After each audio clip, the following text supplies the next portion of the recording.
জুবিন গাৰ্গৰ চৰিত্ৰ হনন কৰাৰ ফল ভুগিব অতনু ভূঞাই। জুবিনৰ চৰিত্ৰ হনন কৰা অতনুক শিক্ষা দিব জুবিন অনুৰাগীয়ে। চূড়ান্ত ফ্লপ হ'ব অতনুৰ খাকি, এলাগি কৰিব ৰাজ্যৰ চলচ্চিত্ৰ প্ৰেমীয়ে। ৰিণিকীৰ ককা দেউতা, হাতী আৰু নাতি ল'ৰাৰ দুইদৰেই দশা হ'ব অতনুৰ খাকীৰ। যতীন বৰাৰ দৰেই হাতযোৰ কৰিও ৰক্ষা নাপাব অতনু ভূঞাই। ইয়াৰ উমান পাই পিতৃৰ উদ্ধাৰৰ অভিযানত নামিছে পুত্ৰ অৱয়ব। কমেণ্টত পিতৃৰ বাবে হাত টনাৰ বাণী ভিক্ষা বিচাৰিছে পুত্ৰ অৱয়বে। মৃত্যুৰ পিছত জুবিন গাৰ্গৰ চৰিত্ৰ হনন কৰাৰ কৃতকৰ্মৰ ফল ভুগিবলৈ সাজু হোৱাৰ পাল মুখ্যমন্ত্ৰী ডক্টৰ হিমন্ত বিশ্ব শৰ্মাক তৈলমৰ্দন কৰি অহা সাংবাদিক অতনু ভূঞাৰ। চাঞ্চল্যকৰ সৃষ্টিৰে নিজকে সদায় প্ৰাসংগিক কৰি ৰাখিবলৈ চেষ্টা কৰি সাংবাদিক অতনু ভূঞাই এতিয়া ভুগিছে তীব্ৰ হতাশাত। ৰহনহানি চৰ্বিত সৰ্বনৰে চৰ্চাৰ কেন্দ্ৰবিন্দু হৈ থাকিব খোজা অতনু ভূঞাই নিৰ্মাণ কৰা চিনেমা খাকি ফ্লপ হোৱাৰ উমান পাই তীব্ৰ হতাশাত ভুগিছে। জুবিন গাৰ্গৰ মৃত্যুত সমগ্ৰ অসমবাসীক শোকাৰ্ত হৈ থকাৰ সময়তে এইগৰাকী অতনু ভূঞাই জুবিনৰ অবৰ্তমানত চৰিত্ৰ হনন কৰি আহিছিল। অতনু ভূঞা নামৰ এগৰাকী সাংবাদিকৰ জুবিন গাৰ্গৰ চৰিত্ৰ হননৰ স্পৰ্ধা ইমানেই বাঢ়ি গৈছিল যে জুবিন গাৰ্গৰ ভগ্নীয়েও প্ৰতিক্ৰিয়া দিবলৈ বাধ্য হৈছিল। অথচ জীৱিত অৱস্থাত শিল্পী জুবিন গাৰ্গৰ অন্তৰংগ বন্ধু বুলি দাবী কৰি আহিছিল নিজকে সাংবাদিক বুলি পৰিচয় দি অহা অতনুৱে। কিন্তু জুবিন গাৰ্গৰ মৃত্যুৰ পিছতে নিজৰ কুণ্ঠচ ৰূপটো প্ৰকাশ কৰি জুবিন গাৰ্গৰ ৰচনা কৰিবলৈ আৰম্ভ কৰে তেওঁ। নিজৰ কুণ্ঠচ স্বভাৱক সংযত কৰি ৰাখিব নোৱাৰি জুবিন গাৰ্গৰ চৰিত্ৰ হনন কৰি এতিয়া হতাশাত ভুগিছে এইগৰাকী সাংবাদিকে। কিন্তু অনুতপ্ত বা অনুশোচনা হোৱাৰ বাবেই হতাশাত ভুগা নাই অতনু ভূঞাই। হতাশাত ভুগিছে নিজেই নিৰ্মাণ কৰা অসমীয়া চিনেমা খাকীৰ ছুপাৰ ডুপাৰ ফ্লপ হোৱাৰ আশংকাতহে। অৰ্থাৎ জুবিন গাৰ্গৰ চৰিত্ৰ হনন কৰাৰ পিছতে জুবিনৰ লাখ লাখ অনুৰাগীৰ ৰোষত পৰিছে অতনু ভূঞা। ইতিমধ্যে জুবিন অনুৰাগীসকলে জুবিন গাৰ্গৰ চৰিত্ৰ হনন কৰি অহাৰ বাবে পুতক তুলিবলৈ অতনু ভূঞাৰ চিনেমা খাকীক বৰ্জন কৰাৰো হুংকাৰ দিছে।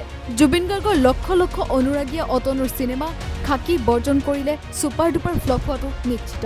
এই কথা বুজি উঠিছে অতনুৰ লগতে তেওঁৰ পুত্ৰ অৱয়ব ভূঞাই। সেয়ে পুত্ৰ অৱয়ব ভূঞাই পিতৃৰ উদ্ধাৰ অভিযান আৰম্ভ কৰিছে। সামাজিক মাধ্যম ফেচবুকত আৱেগিক পোষ্ট লিখি এই অভিযান আৰম্ভ কৰিছে অতনুৰ পুত্ৰ অৱয়বে। আনকি হতাশাগ্ৰস্ত পিতৃক সান্তনাৰ প্ৰভূত বাণীৰো ভিক্ষা মাগিছে পুত্ৰ অৱয়বে। নিজৰ ফেচবুক পেজত অৱয়বে লিখিছে, দেউতাই খাকী বনাই হতাশাত ভুগিছে। জুই একুৰাৰ আগত ঠাণ্ডাত এনেকৈ কিয় বহিছে আমি বুজি পোৱা নাই। বনাওঁতে ফূৰ্তি কৰি আছিল, এতিয়া দেউতাক দেখি মোৰো চিন্তা হোৱা আৰম্ভ হৈছে। নিশা আহিছিল অৰুণ নাথ ছাৰ, কিবা কৈ সান্তনা দিবলৈ চেষ্টা কৰিলে। সাঁচতীয়া পইচাখিনিৰে আমি খাকী প্ৰস্তুত কৰিব চেষ্টা কৰিছোঁ। কি আছে কি নাই নাজানো, কিন্তু দেউতাক এনেকৈ চাব নোৱাৰোঁ। কমেণ্টত দেউতাক অলপ সান্তনা দিয়ক প্লিজ, লাগিলে স্ক্ৰল কৰক, ট্ৰল নকৰিব। খাকী আপোনাৰ ওচৰৰ ছবিগৃহত অহা ফেব্ৰুৱাৰীৰ 27 তাৰিখে। এইদৰে পিতৃক উদ্ধাৰৰ এখন আৱেগিক খেলো আৰম্ভ কৰিছে পিতৃৰ দৰে চতুৰ পুত্ৰ অৱয়ব ভূঞাই। নিজকে এজন জ্যেষ্ঠ সাংবাদিক বুলি জহাই ফুৰা অতনু ভূঞাৰ এই সামান্য জ্ঞানকণো নাই যে এজন মৃত ব্যক্তিৰ চৰিত্ৰ হনন কৰিব নালাগে। যেতিয়া নিউটনৰ তৃতীয় গতিসূত্ৰৰ দৰে এই চৰিত্ৰ হননৰ বিপৰীত প্ৰতিক্ৰিয়া হিচাপে খাকীৰ বৰ্জনৰ আহ্বান আৰম্ভ হ'ল, তেওঁ সন্মিত আহিল চল চাই কঠীয়া পাৰিব জনা চতুৰ পুত্ৰ। আৰু এই পুত্ৰই এতিয়া পিতৃৰ ডুবন্ত চিনেমাক উদ্ধাৰ কৰিবলৈ ভিক্ষা মাগিবলৈ ধৰিছে। হতাশাগ্ৰস্ত পিতৃক ট্ৰল নকৰিবলৈ কাকতি মিনতি কৰিবলৈ ধৰিছে পুত্ৰই। পিতৃৰ চিনেমা খাকী চাবলৈ দৰ্শকক কাতৰ অনুৰোধ কৰিবলৈ ধৰিছে অৱয়বে। পিছে অসমীয়া মানুহ তথা দৰ্শকে তেনে চতুৰ মানুহৰ চিনেমাক ছুপাৰ ডুপাৰ ফ্লপ কৰাত অতিকৈ পাকৈত।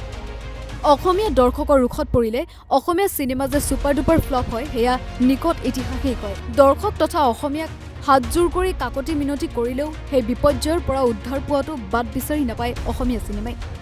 কা আন্দোলনৰ পিছত যতীন বৰা আৰু শেহতীয়াকৈ ৰিণিকী ভূঞা শৰ্মাৰ ককা দেউতা, হাতী আৰু নাতি ল'ৰা 2 নামৰ চিনেমাই ইয়াৰ জ্বলন্ত প্ৰমাণ।